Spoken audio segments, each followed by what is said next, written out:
반갑습니다. 역학 전문가 팔봉쌤입니다. 오늘 이 시간에는요, 우리 중국이 좀 시끄럽죠. 그죠? 지금 많은 데모도 일어나고, 그죠? 어떤 불만, 그죠? 또 미국하고의 어떤 경쟁 상대, 또 그죠? 아주 미국하고는 왜 그런지와 또 우리 왜 지금 중국 국민들이 일어서는지 이 시진핑 사주와 더불어서 운명을 풀이해 보고자 합니다. 자, 시진핑은 우리 구글에 조사를 하니까요, 1953년 6월 15일, 아무래도 중국어는 한자의 나라라서 음력을 많이 씁니다. 그래서 음력을 기준으로 하였고요. 아마 제가 시는 추정컨대 술시가 아니겠느냐, 이렇게 볼 수가 있습니다. 중국은 뭡니까? 우리 동방이죠. 동방으로 주로 이제 목기운이 강하고요.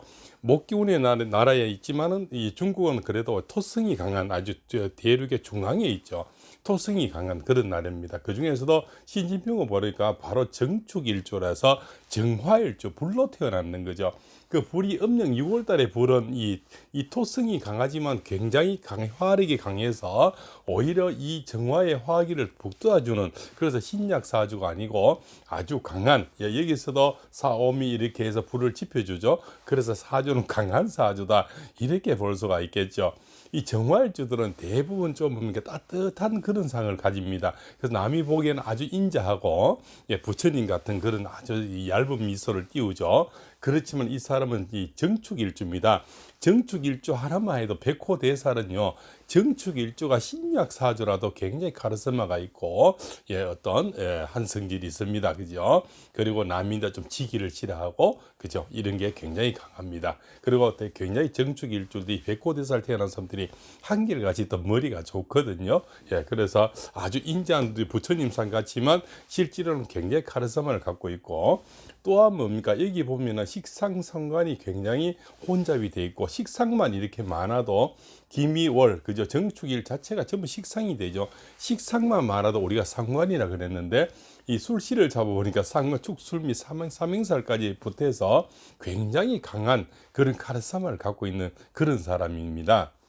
자, 우리 미국은 보면은 바로 금기운에 들어가요. 그렇죠? 서방으로 가나요? 서방은 우리가 금기운이 강한 나라죠. 그래서 이분은 바로 불로 태어나죠. 불하고 금은 화극금이라서 바로 전쟁이 되는 거죠. 그죠? 불하고 금은 서로 뭡니까? 서로 녹히는 사이가 돼서 늘 어르렁거리는 사이가 됩니다.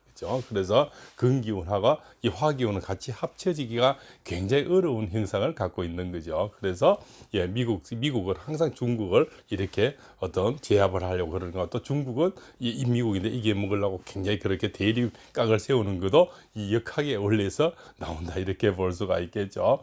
이분은 뭡니까? 또 대운을 보니까 쭉 이렇게 보니까 56세 같으면 우리 나이로 지금 70이 되죠.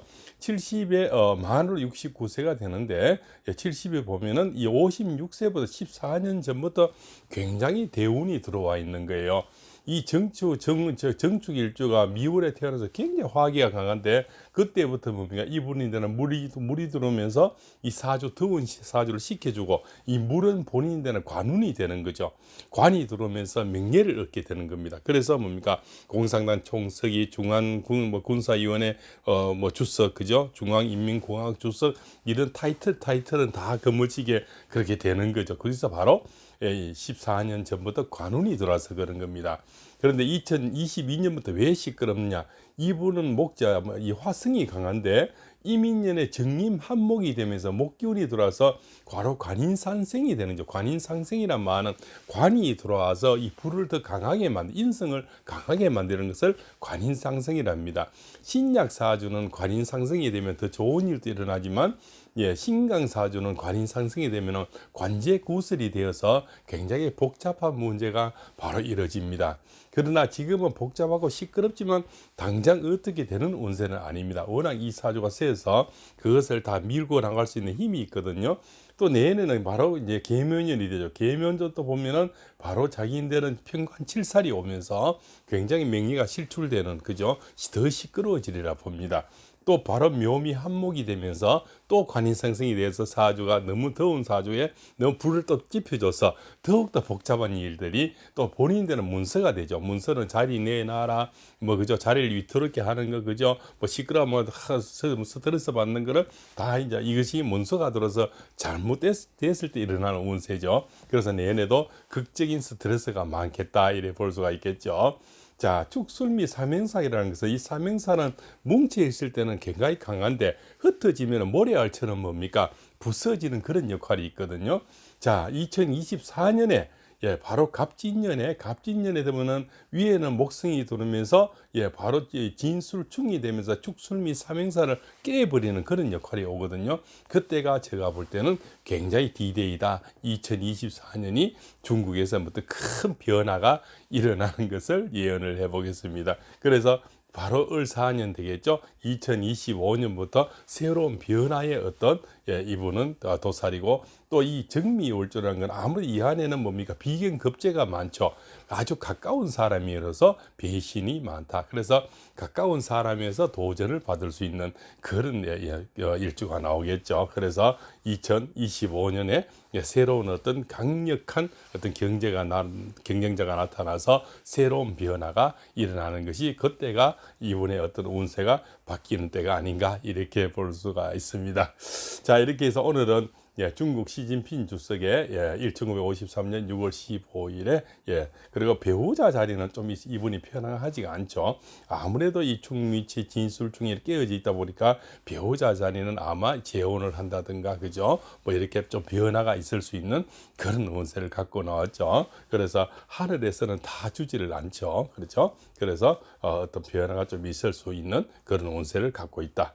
그렇지만 만약에 이런 분들이 안 그러면 처벌될 수 있다든가, 뭐 이러한 어떤 운세도 나올 수가 있는 겁니다. 그러나 아주 백호대살이 머리가 좋고 굉장히 이 웃음 뒤에는, 가늘보단 그 부처님 같은 웃음 뒤에는 굉장히 아주 강한 카리스마를 갖고 있는 그런 사람이다 이렇게 볼 수가 있습니다. 또 그래서 이 백호대살이 중첩한 이런 사람들은 굉장히 머리가 비상해서 아주 술수에 아주 강한 그런 사람입니다. 그래서 외유내강이라, 밖은 부드럽지만 속은 상당히 강한 사람이다 이렇게 풀이를 할 수가 있겠습니다.